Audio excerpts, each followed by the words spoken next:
जानते हैं mutual fund के बारे में। अब देखो म्यूचुअल फंड, इसके नाम में देखो लिखा है म्यूचुअल। म्यूचुअल का मतलब होता है बहुत सारे लोगों का मिलाया हुआ, फंड मतलब पैसा।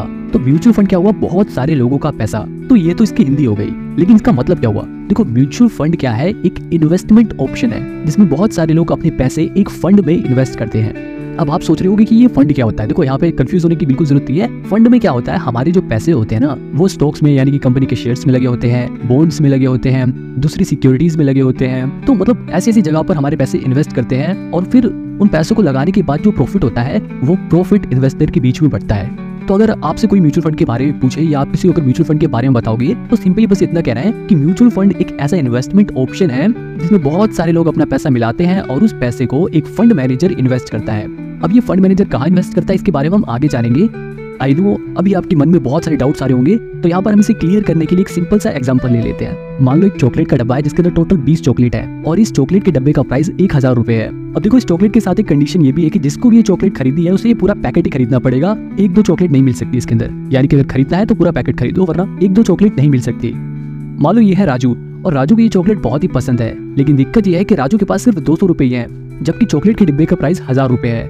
अब वो पूरा डब्बा तो खरीद नहीं सकता क्योंकि उसके पास पूरे 1000 रुपए नहीं है और कंडीशन के मुताबिक उसको वो पूरा पैकेट खरीदना पड़ेगा। तो यहाँ पर राजू अपना दिमाग लगाता है और अपने दोस्त श्याम, बाबूराव, तोतला सेठ और कचरा सेठ को बुलाकर उनसे भी 200 रुपए मिलाने को कहता है। अब उन लोगों को भी ये चॉकलेट पसंद थी तो वो लोग भी अपने 200 रुपए मिला देते हैं और इस तरह से ये 5 लोग मिलकर अपने 200 रुपए मिलाकर 1000 रुपए कर लेते हैं और वो चॉकलेट का डब्बा खरीद लेते हैं। अब चॉकलेट के डब्बे में टोटल 20 चॉकलेट थी और ये टोटल जने हैं 5, तो ये लोग यहाँ पर आपस में 4-4 चॉकलेट बांट लेते हैं। अब देखो बिल्कुल इसी तरह ना म्यूचुअल फंड भी काम करता है। आप बस यहाँ पर चॉकलेट के डब्बे की जगह इसे म्यूचुअल फंड मान सकते हो और हर चॉकलेट को एक यूनिट मान सकते हो। एक चॉकलेट एक यूनिट, यानी कि म्यूचुअल फंड में लोग अपना पैसा मिलाते हैं ताकि वो लोग म्यूचुअल फंड को खरीद सकें और फिर वो जो म्यूचुअल फंड इन लोगों ने खरीदा है वो उनको उनके पैसे के हिसाब से उनके हिस्से में बंटता है। जैसे वहाँ पर चॉकलेट बटी थी, यहाँ पर ये म्यूचुअल फंड बटेगा और जैसे वहाँ पर 4-4 चॉकलेट एक एक हिस्से में आई थी, यहाँ पर 4-4 म्यूचुअल फंड की यूनिट इन लोगों में आपस में बटेगी।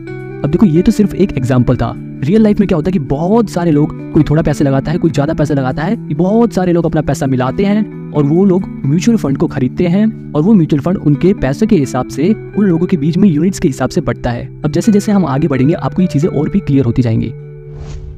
अब यहाँ पर हम इसे और भी बेहतर तरीके से समझते हैं। देखो क्या होता है, म्यूचुअल फंड में बहुत सारे लोगों का पैसा लगा होता है, तो इन सभी लोगों का पैसा एक असेट मैनेजमेंट कंपनी के पास जाता है। ये असेट मैनेजमेंट कंपनी अलग अलग तरह की म्यूचुअल फंड स्कीम लॉन्च करती है। अब इस स्कीम के बारे में हम बाद में जानेंगे, अभी बस ये समझो कि एएमसी का काम होता है अलग अलग तरह की म्यूचुअल फंड स्कीम को लॉन्च करना। अब ये मैंने और मुझ जैसे बहुत सारे लोगों ने ये देखा, एबीसी नाम की कंपनी है जिसने कोई म्यूचुअल फंड स्कीम लॉन्च करी है और मुझे और बाकी लोगों को वो म्यूचुअल फंड स्कीम बढ़िया लगी, तो हम लोग अपना पैसा इस म्यूचुअल फंड स्कीम में लगाएंगे, तो हमारा पैसा इस म्यूचुअल फंड स्कीम में चला जाएगा। अब यहाँ पर ये एएमसी म्यूचुअल फंड स्कीम के साथ साथ एक फंड मैनेजर भी अपॉइंट करती है। इस फंड मैनेजर का काम ये होता है कि वो जनता के पैसे को जो म्यूचुअल फंड में लगे हैं उन पैसों को ऐसी ऐसी जगह पर लगाए कि वो पैसा ग्रो हो सके। यानी कि फंड मैनेजर क्या करेगा, जो जनता ने पैसे दिए हैं उन पैसों को कहीं इक्विटी में लगा देगा, यानी कि वो शेयर मार्केट में उन पैसों को लगा देगा, कुछ पैसों को वो कंपनियों को कर्जे पे दे देगा यानी कि कॉर्पोरेट डेट, कुछ पैसों को वो डेरिवेटिव्स में लगा देगा, कुछ पैसों को वो ट्रेजरी बिल में लगा देगा। मतलब फंड मैनेजर का ये काम रहेगा कि उसे जहाँ पर ठीक लगे वो उन पैसों को इन्वेस्ट करे और हम लोगों के लिए वो पैसे को ग्रो करने का काम करे ताकि हमें अच्छा खासा रिटर्न मिल सके। अब देखो भैया यहाँ पर वो फंड मैनेजर इतनी मेहनत कर रहा है, बढ़िया जगह पर हमारे पैसों को इन्वेस्ट करेगा, तो इसके बदले वो थोड़े से चार्जेस काटता है जिसे बोलते हैं एक्सपेंस रेशियो। ये एक्सपेंस रेशियो 1 से 2% होता है। अगर आप भी म्यूचुअल फंड में इन्वेस्ट करोगे तो आप इस एक्सपेंस रेशियो पर ध्यान जरूर देना। ये एक्सपेंस रेशियो अगर 1% से कम हो तो आपके लिए बढ़िया रहेगा। तो देखो आखिर जरूरत क्या है म्यूचुअल फंड में पैसे लगाने की। देखो शेयर मार्केट में अगर हम पैसे लगाते हैं तो हमें वो पैसे खुद इन्वेस्ट करने पड़ते हैं, तो अगर हमें खुद इन्वेस्ट करना है तो हमें उसके बारे में नॉलेज भी होनी चाहिए, हमें उसका एक्सपीरियंस होना चाहिए जो कि नए लोगों के पास नहीं होता। अब देखो शेयर मार्केट में इन्वेस्ट करने में एक और दिक्कत है, वो ये है कि हमें उसमें टाइम देना पड़ता है। आपको टाइम देना पड़ेगा कि कब शेयर गिर रहा है, कब शेयर का प्राइस बढ़ रहा है। जब गिर रहा है तो आपको खरीद लो ताकि सस्ते में मिल जाए, जब बढ़ रहा है तो उसे बेच दो ताकि आपको प्रॉफिट हो जाए। तो मतलब उसको आपको टाइम देना पड़ेगा। होती है नेट एसेट वैल्यू, वैसे शॉर्ट फॉर्म में ये हर जगह एनएवी ही लिखा होता है। इस एनएवी को देखकर ही किसी भी म्यूचुअल फंड की परफॉर्मेंस का पता लगाया जाता है। एकदम सिंपल वर्ड में अगर आपको एनएवी समझाऊं तो जैसे शेयर बाजार में किसी भी शेयर के प्राइस को शेयर प्राइस बोलते हैं, वैसे ही म्यूचुअल फंड में किसी भी म्यूचुअल फंड की यूनिट को एनएवी से रिप्रेजेंट करते हैं, यानी कि एनएवी बोलते हैं। मतलब इस एनएवी को देखकर हमें म्यूचुअल फंड की एक यूनिट का प्राइस पता चलता है। जैसे मान लो मैंने 10 रुपए में म्यूचुअल फंड की एक यूनिट खरीद ली और मुझ जैसे ही 9 और लोग एक एक म्यूचुअल फंड की यूनिट खरीदना चाहते हैं, तो यहाँ पर उन 9 लोगों को एक एक यूनिट खरीदने के लिए टोटल 90 रुपए देने होंगे। अब अगर वो लोग 90 रुपए देकर 9 यूनिट खरीद लेते हैं तो एएमसी के पास टोटल 100 रुपए आ जाएंगे, जिस 100 रुपए को हम बोलेंगे AUM। ये 100 रुपए ही असेट अंडर मैनेजमेंट है, यानी कि AUM है। अब इस एग्जांपल में हमने 100 रुपए लिया है, लेकिन असलियत के जो म्यूचुअल फंड होते हैं उसमें ये AUM होता है वो कई हजार करोड़ में होता है। ठीक है, फिलहाल अभी हम वापस अपने एग्जाम्पल पे जाएं तो कंपनी के पास 100 रुपए हो गए जिससे वो अलग अलग फंड में इन्वेस्ट कर सकती है। अब यहाँ पर ये फंड मैनेजर उस 100 रुपए को इन्वेस्ट करेगा। अब क्योंकि भैया वो फंड मैनेजर तो एक्सपर्ट है, तो हम यहाँ पर ये उम्मीद कर सकते हैं कि 1 साल बाद उसने जो 100 रुपए लगाए थे उसकी वैल्यू 150 रुपए हो गई। अब यहाँ पर 1 साल बाद ही 5 और लोग आ गए जो उस म्यूचुअल फंड को खरीदना चाहते हैं। अब क्योंकि भैया हम शुरुआती 10 लोगों ने तो उस म्यूचुअल फंड को 10 रुपए की NAV पर खरीदा था, अब ये जो नए लोग आए हैं 1 साल बाद, वो लोग किस प्राइस पर खरीदेंगे, इस चीज का पता लगाने के लिए फंड मैनेजर दोबारा से NAV कैलकुलेट करेगा। तो यहाँ पर दोबारा से NAV कैलकुलेट करने के लिए अभी जो उस इन्वेस्टमेंट की वैल्यू हो गई है यानी कि 150 रुपए, उसको डिवाइड कर देंगे पुरानी जो यूनिट बिकी थी। पुरानी कितनी यूनिट बिकी थी? 10, तो उसे 10 से डिवाइड कर देंगे तो अभी नई NAV आ जाएगी 15 की। तो इससे हमें ये पता चल जाएगा कि ये जो नए 5 लोग इस म्यूचुअल फंड को खरीदना चाहते हैं उन्हें एक म्यूचुअल फंड की यूनिट खरीदने के लिए 15 रुपए देने पड़ेंगे। अब क्योंकि ये लोग 5 म्यूचुअल फंड की यूनिट खरीदना चाहते हैं और एक यूनिट का प्राइस 15 रुपए है, तो 15 × 5 = 75। तो यहाँ पर अब देखा जाए तो कंपनी के पास 150 रुपए की असेट अंडर मैनेजमेंट पहले से थी और अब कंपनी के पास 75 रुपए और आ गए, तो कंपनी के पास टोटल 225 रुपए की असेट अंडर मैनेजमेंट, यानी कि कंपनी के पास टोटल 225 रुपए आ गए जिसे वो इन्वेस्ट कर सकती है। अब इस नई NAV से फायदा ये हुआ कि जो नए लोग थे उन्हें नए प्राइस के हिसाब से म्यूचुअल फंड मिला और पुराने लोगों का पैसा कितना बढ़ गया उन्हें ये भी पता चल गया। जैसे मैंने 10 रुपए में एक यूनिट खरीदी थी और अभी उसकी वैल्यू 15 रुपए की हो गई, तो मुझे म्यूचुअल फंड की एक यूनिट पर 5 रुपए का फायदा हुआ। ठीक है, ये देखो ये जो ग्राफ दिखा रहा है इसका NAV का ग्राफ दिखा रहा है और यहाँ पर नीचे ये देखो यहाँ पर करंट NAV भी लिखा हुआ है। अभी मतलब इस म्यूचुअल फंड का जो NAV चल रहा है वो इतना चल रहा है। इस NAV का ही प्राइस देखो समय के अनुसार घटता बढ़ता रहता है। अगर कंपनी अच्छा परफॉर्म करती है तो NAV का प्राइस बढ़ेगा, बेकार परफॉर्म करती है तो NAV का प्राइस घटेगा।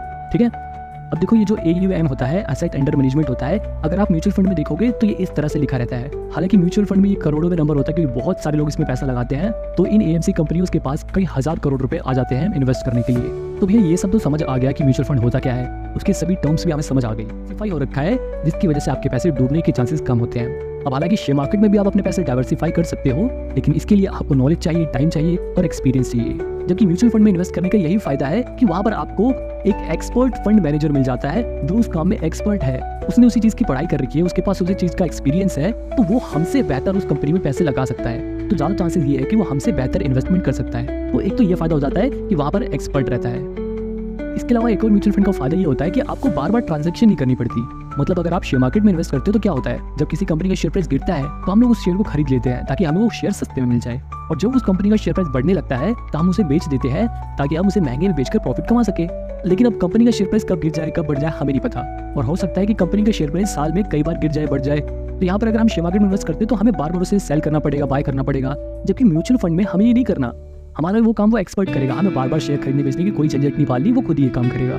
इसके अलावा एक और बढ़िया फायदा है म्यूचुअल फंड का कि इसमें आप ऑटोमेटिक UPI मैंडेट सेट कर सकते हो, जिसके बाद ऑटोमेटिकली आपके अकाउंट से हर महीने जितना आपने अमाउंट फिक्स किया होगा वो अमाउंट हर महीने खुद ही कट जाएंगे और वो पैसे म्यूचुअल फंड में इन्वेस्ट हो जाएंगे। मतलब आपको कोई टेंशन नहीं लेनी, आपका पैसा अपने आप ही कटेगा और वो म्यूचुअल फंड में इन्वेस्ट हो जाएगा। ना आपको इन्वेस्ट करना, ना आपको इन्वेस्ट करने के लिए पैसे देने, ना आपको शेयर खरीदना और बेचना, ना आपको शेयर इन्वेस्ट करने के लिए उन्हें ढूंढने की जरूरत है। ये सारा काम आपका फंड मैनेजर खुद ही करेगा। अब मान लो अगर किसी महीने आपके अकाउंट में पैसे नहीं है और आप वो SIP नहीं दे पाते तो क्या होगा, तब भी कुछ नहीं होगा, आपके ऊपर कोई पेनल्टी वगैरह नहीं लगेगी। ठीक है, अब देखो भैया फायदे तो है म्यूचुअल फंड में इन्वेस्ट करने के लिए, लेकिन कुछ नुकसान भी है और ये जानना बहुत ही जरूरी है। अब देखो सबसे बड़ी डिसएडवांटेज ये है कि यहाँ पर आपको एक्सपेंस रेशियो पे करना पड़ता है 1 से 2% का, जबकि अगर आप खुद शेयर मार्केट में इन्वेस्ट करते हो तो आपको वो एक्सपेंस रेशियो पे नहीं करना पड़ता। आपको भले ही 1-2% कम लग रहा हो, लेकिन लॉन्ग टर्म में यानी कि लंबे समय में अगर देखा जाए तो इस 1-2% से ही बहुत फर्क पड़ता है। इसके अलावा एक और जो सबसे बड़ी डिसएडवांटेज है ना, हो सकता है कि आपकी रिस्क टेकिंग एबिलिटी कुछ और हो। मान लो अभी आप यंग हो और आप अपने पैसे से रिस्क ले सकते हो, तो आप शेयर मार्केट में पैसा लगाकर जहाँ पर थोड़ा ज्यादा रिस्क है वहाँ पर अपने पैसे लगाकर म्यूचुअल फंड से कहीं ज्यादा रिटर्न कमा सकते हो। जबकि म्यूचुअल फंड में क्या है कि अगर आपने पैसे लगा दिए तो वहाँ पर वो फंड मैनेजर ही डिसाइड करेगा, वो वहाँ पर अपने हिसाब से बेस्ट डिसीजन लेगा। हो सकता है वो ऐसी कंपनी में पैसे लगा दे जो रिस्की कम हो, भले वहाँ से रिटर्न कम मिले। एक और जो म्यूचुअल फंड की डिसएडवांटेज है वो ये है कि आप म्यूचुअल फंड से ज्यादा रिटर्न शेयर मार्केट में कमा सकते हो। भले ही शेयर मार्केट में रिस्क ज्यादा है, लेकिन अगर आप वहाँ पे टाइम देते हो तो आप ब्लू चिप कंपनियों में अपने पैसे लगाकर, जिनका बिजनेस एकदम सेट हो चुका है, ऐसी कंपनियों में अपना पैसा लगाकर भी लंबे समय में अच्छा खासा रिटर्न कमा सकते हो बिना कुछ एक्सपेंस पे किए हुए। अब आपको म्यूचुअल फंड क्या होता है ये पता चल गया, म्यूचुअल फंड के फायदे और नुकसान ये भी पता चल गए। अब देखो म्यूचुअल फंड भी ना कई तरह के होते हैं। सबसे पहले आता है इक्विटी फंड, दूसरा होता है डेट फंड और तीसरा होता है हाइब्रिड फंड। अभी जो इक्विटी फंड है ना, इस तरह के म्यूचुअल फंड में कंपनी का 65% से ज्यादा पैसा इक्विटी में लगा होता है। यहाँ पर इक्विटी का मतलब ये है कि जो फंड मैनेजर होगा ना, उसने इस म्यूचुअल फंड का 65% से ज्यादा पैसा इक्विटी में इन्वेस्ट कर रखा होगा, यानी कि स्टॉक मार्केट के जरिए उसने कंपनी के शेयर्स में इन्वेस्ट किया होगा। अगर वो कंपनी अच्छा प्रॉफिट करेगी तो अच्छा रिटर्न मिलेगा, लेकिन अगर वो कंपनी बेकार परफॉर्म करेगी तो रिटर्न भी थोड़ा बेकार हो सकता है। इसीलिए जो इक्विटी फंड होता है उसमें रिस्क ज्यादा होता है, लेकिन इसमें रिटर्न भी सबसे ज्यादा मिल सकता है। अब दूसरी कैटेगरी मैंने आपको बताई थी डेट फंड की। इसमें भी जो फंड मैनेजर होता है उसके पास जितना पैसा है, यानी कि असेट अंडर मैनेजमेंट है, उन सभी पैसे में से 65% से ज्यादा पैसा डेट फंड में लगाएगा। डेट फंड का मतलब यहाँ पे ये है कि वो उन पैसे को बॉन्ड्स में या फिर फिक्स्ड इनकम सिक्योरिटीज में इन्वेस्ट करेगा। देखो डेट का बेसिकली यहाँ पर ये मतलब है कि जो फंड मैनेजर वो इन पैसों को कर्जे पे दे रहा है और उसके बदले इंटरेस्ट ले रहा है। अब क्योंकि वो कर्जे पे दे रहा है तो यहाँ पर रिस्क कम हो जाता है, हालांकि यहाँ पर रिस्क कम होने के साथ साथ प्रॉफिट भी कम हो जाता है। तीसरी कैटेगरी मैंने आपको बताई थी हाइब्रिड फंड की। अब इस तरह के फंड पिछले दोनों फंड का कॉम्बिनेशन होता है, यानी कि इस तरह के फंड में जो फंड मैनेजर होता है वो इक्विटी फंड में भी पैसा लगाता है और डेट फंड में भी पैसा लगाता है, जिसकी वजह से इस तरह के जो फंड होते हैं उसमें रिस्क और रिटर्न दोनों ही बैलेंस हो जाते हैं, दोनों ही न ज्यादा रहते हैं न कम रहते हैं, मतलब ठीक ठाक रिटर्न मिलता है और ठीक ठाक रिस्क भी होता है। तो ये जनरली कैटेगरीज थी। लेकिन अब इसके अंदर भी जो ये पहला वाला होता है ना इक्विटी फंड, ये काफी फेमस है क्योंकि इसके अंदर भी बहुत सारी कैटेगरीज होती हैं। इस तरह के जो इक्विटी फंड होते हैं वो कंपनी के मार्केट कैपिटलाइजेशन के आधार पर अलग अलग कैटेगरीज में बटे होते हैं। जैसे एक होता है लार्ज कैप म्यूचुअल फंड, एक होता है मिड कैप म्यूचुअल फंड, एक होता है स्मॉल कैप म्यूचुअल फंड। अब इस लार्ज कैप में क्या होता है, इस तरह के म्यूचुअल फंड में जो फंड मैनेजर होता है वो लार्ज कैप कंपनियों में पैसा लगाता है, जिसकी वजह से इन कंपनियों में रिस्क बहुत ही कम हो जाता है क्योंकि ये बड़ी बड़ी कंपनियों में पैसा लगाता है जो पहले से ही एस्टेब्लिश है, लेकिन इसमें रिटर्न थोड़ा सा कम हो जाता है। किसी भी म्यूचुअल फंड के नीचे अगर ऐसा लार्ज कैप लिखा हो तो आप समझ जाना कि ये एक लार्ज कैप म्यूचुअल फंड है। तीसरा मैंने आपको बताया था स्मॉल कैप फंड। इस स्मॉल कैप फंड में कंपनियों का पैसा छोटी छोटी कंपनियों में लगा होता है, यानी कि स्मॉल कैप कंपनियों में लगा होता है। अब क्योंकि वो कंपनियां छोटी हैं इसलिए उनके पास ग्रोथ की अपॉर्चुनिटी है,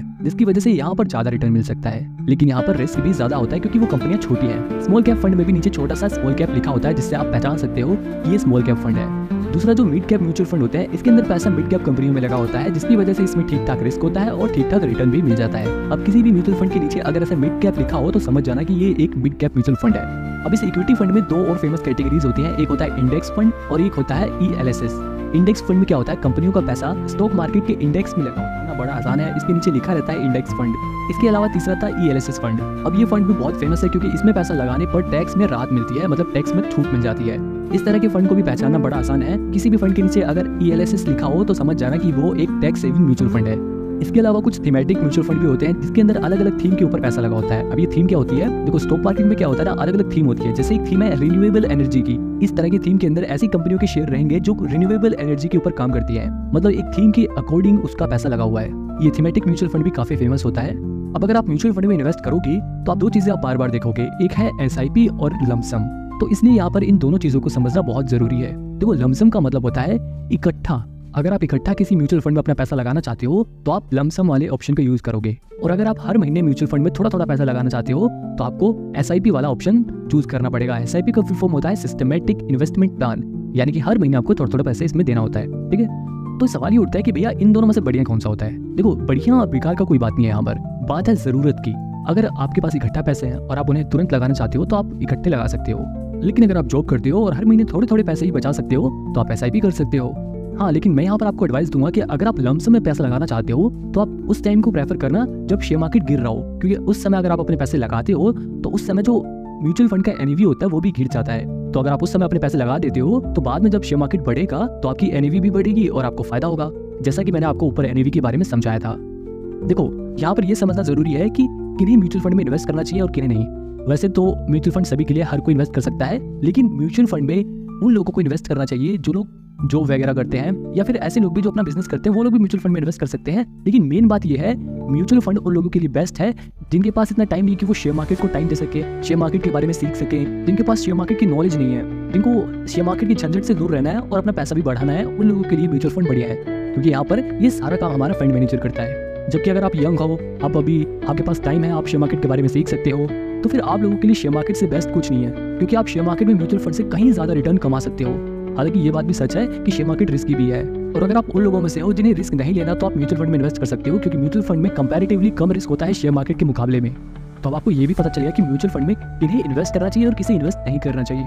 अच्छा, तो मैं अभी यहाँ पर आपको कुछ कॉमन सवालों के जवाब दे देता हूँ। सबसे पहला ये है कि क्या हम एक से ज़्यादा म्यूचुअल फंड में इन्वेस्ट कर सकते हैं? देखो, आप चाहे जितने मर्जी उतने म्यूचुअल फंड में इन्वेस्ट करो, कोई भी दिक्कत नहीं है। एक आदमी एक साथ कई सारी म्यूचुअल फंड स्कीम में अपना पैसा लगा सकता है। क्या म्यूचुअल फंड में भी रिस्क होता है? देखो, बेशक म्यूचुअल फंड में रिस्क कम होता है, लेकिन म्यूचुअल फंड में भी रिस्क होता है। और जैसा कि मैंने आपको ऊपर बताया था कि कुछ म्यूचुअल फंड में ज़्यादा रिस्क होता है, कुछ में कम होता है। तो यहाँ पर हमें ये कैसे पता चलेगा कि हमारे लिए कौन सा म्यूचुअल फंड बढ़िया है? हमें अपनी रिस्क टेकिंग एबिलिटी के हिसाब से म्यूचुअल फंड चूज करना चाहिए। जैसे मान लो कोई 30 साल का आदमी है, वो म्यूचुअल फंड में इन्वेस्ट करना चाहता है, तो यहाँ पर इस आदमी के म्यूचुअल फंड में इन्वेस्ट करने के कई सारे गोल हो सकते हैं। जैसे मान लो कि यह आदमी फ्यूचर में अपने बच्चों की पढ़ाई पर जो खर्चा होगा उसके लिए म्यूचुअल फंड में पैसे लगा रहा है, ताकि उसके पास कुछ पैसा भविष्य में इकट्ठा हो सके अपने बच्चों की पढ़ाई के लिए। तो यहाँ पर एक गोल ये हो गया। दूसरा गोल ये हो गया कि वो अपनी रिटायरमेंट के लिए भी कुछ पैसे सेव करना चाहता है, इसलिए वो म्यूचुअल फंड में पैसे लगा रहा है। तीसरा गोल ये हो गया कि वो 2-3 साल बाद फॉरेन ट्रिप करना चाहता है और वो उस ट्रिप के लिए पैसे इकट्ठा करना चाहता है। तो यहाँ पर वो आदमी अपने गोल के हिसाब से म्यूचुअल फंड चूज कर सकता है। जैसे मान लो पहला गोल था बच्चों की पढ़ाई के लिए, तो यहाँ पर वो ऐसे म्यूचुअल फंड चूज कर सकता है जिसमें बिल्कुल कम रिस्क हो, क्योंकि इसमें पैसा भले ही धीरे धीरे बढ़े, लेकिन 10, 15, 20 साल बाद जितना पैसा उसने एस्टिमेट किया है उतना पैसा उसे मिल जाए। ऐसा ना हो बाद में पैसे कम पड़ जाए। इसके अलावा जो तीसरा गोल था फॉरेन ट्रिप का, इस तरह के गोल के लिए वो यहाँ पर रिस्क ले सकता है, क्योंकि उसके इस गोल से ज्यादा फर्क नहीं पड़ेगा। अगर उसने रिस्क लिया और उसका पैसा ज्यादा बढ़ गया तो वो फॉरेन में कहीं अच्छी जगह पर ट्रिप भी मनाएगा और खूब इंजॉय भी करेगा, शॉपिंग वगैरह करेगा, क्योंकि रिटर्न अच्छा खासा मिल गया। और अगर मान लो क्योंकि उसने रिस्क लिया और रिस्क लेने की वजह से उसको थोड़ा कम रिटर्न मिला, तब भी कोई दिक्कत की बात नहीं है। वो फॉरेन ट्रिप की जगह अपने देश में ट्रिप कर लेगा, कोई दिक्कत नहीं है, क्योंकि ये गोल इतना इंपॉर्टेंट नहीं है। यहाँ पर वो रिस्क ले सकता है। सिमिलरली वो अपनी रिटायरमेंट में भी ऐसी जगह पर पैसे लगा सकता है जहाँ पर ज्यादा रिस्क ना हो और रिटर्न भी ठीक ठाक मिल जाए। तो मतलब अपने गोल के हिसाब से हमें म्यूचुअल फंड चूज करना चाहिए।